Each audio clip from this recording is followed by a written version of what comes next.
तो शुरू हो गई है गुरुवार से। आज दूसरा दिन है।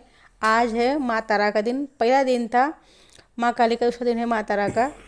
तो फ्रेंड्स, आपको क्या उपाय करने हैं? अभी वसंत पंचमी आने वाली है 2 दिन के बाद। ये नवरात्रि 10 महाविद्या की साधना के लिए होती है और ये जो आप नवरात्रि होती है ये रात में ही ज़्यादा प्रभावशाली होती है। जैसे कि नवरात्रि में का मतलब ही होता है कि रात्रि में हमको साधना करनी चाहिए। रात के समय के लिए साधना हमारे ज़्यादा फलवित होती है। उनको शीघ्र फल तो मिलते हैं नवरात्रि में, लेकिन रात ज़्यादा पावरफुल मानी गई है। तो 2 फरवरी को वसंत पंचमी आने वाली है, माघ मास कृष्ण पक्ष की। देखिए, एक साल में 4 नवरात्र आती है। माघ मास में और आषाढ़ मास में जो पड़ने वाली नवरात्र होती है गुप्त मानी गई है और 2 प्रकट होती है। जो एक आती है चैत्र मास में और एक आती। इस नवरात्र को शाक्त साधना कहते हैं। शाक्त का मतलब होता है शक्ति प्राप्ति करने के लिए की जाने वाली पूजा। इसमें ज़्यादातर लोग होते तांत्रिक पूजा करते हैं, क्यों तो इसमें माँ 10 विद्या की जो पूजा होती है, तांत्रिक पूजा होती है, इसमें सिद्धि मिलती है।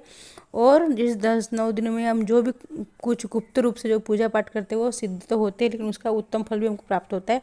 लेकिन ये गुप्त रखनी पड़ती है। और गुप्त का मतलब होता है हम किसी को ना बताएं। आप चाहे पूजा पाठ जो भी करें उसको गुप्त रखें। मैं आपको उपाय बताने वाली हूँ लौंग बताशा का। आपको 9 दिन तक क्या करना है? माता को लौंग और बताशा अति प्रिय है, तो माँ को लौंग बताशा प्रसाद आप जब धराएंगे तो एक दिन में 1, दूसरे दिन में 2, दूसरे दिन में 3, ऐसा जैसे दिन बढ़ेंगे वैसे 1, 2, 3, 4 ऐसे 9 दिन तक आपको ऐसे रखते जाना है माँ के सामने। फिर आपको 9वें दिन क्या करना है? इसका जब हवन करेंगे तो हवन में लौंग बताशा आप माँ को डाल दीजिए। आपको जो माँ को चढ़ाना है वो आप हवन के द्वारा भी माँ को चढ़ा सकते, खिला सकते। माँ हवन द्वारा भी खाते हैं। कि जब हवन करते हैं तो हम मुझे स्वाहा स्वाहा बोलते हैं, तो वो जो होते हैं वो अग्निदेव की पत्नी है स्वाहा, वो माता तक हमारा भोग पहुँचाती है। तो आप ऐसा कर सकते हैं। और आप माता को कौन सी वस्तु ऐसे 5 चना चढ़ाते माता को मंदार का फूल, और एक आता है हम घास बोलते हैं ना, जो दूब घास बोलते हैं या दुर्वा बोलते हैं, वो नहीं चढ़ानी है। माता को तुलसी भी नहीं चढ़ा सकते हम, क्यों तो माता को ये चीज़ चढ़ाने से माता अप्रसन्न होती है, माता को पसंद नहीं है। तो आप एक चीज़ का ध्यान रखिए।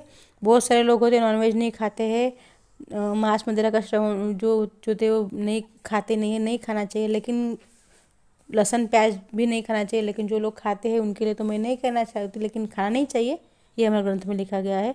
और ये लौंग का उपाय आपको अवश्य करना चाहिए। माँ को रोज़ लौंग बताशा का भोग अवश्य लगाए। आप दुर्गा सप्तशती का पाठ अगर नहीं करते तो कम से कम, अगर आपको इस पाठ करने का टाइम नहीं है तो आप दुर्गा माता के जो मंत्र आते हैं, पहले जो पैराग्राफ है उसमें माता के जो शॉर्टकट में दुर्गा सप्तशती का जो ये है पाठ है वो उपाय अवश्य कीजिए। उससे भी आपको दुर्गा सप्तशती का ही फल मिलने वाला है। और कवच आता है माता का, कवच कीजिए और कुंजिका सूत्र का पाठ कीजिए। वो पाठ करने से भी आपको दुर्गा सप्तशती पाठ करने का ही फल मिलेगा। तो 10 महाविद्या की नवरात्र शुरू हो गई है, ये उपाय अवश्य कीजिए। और आपको अगर मेरी जानकारी अच्छी लगती है तो चैनल को आगे अपने फ्रेंड्स में भेजिए और शेयर कीजिए और सब्सक्राइब अवश्य कीजिए। श्री स्वामी समर्थ।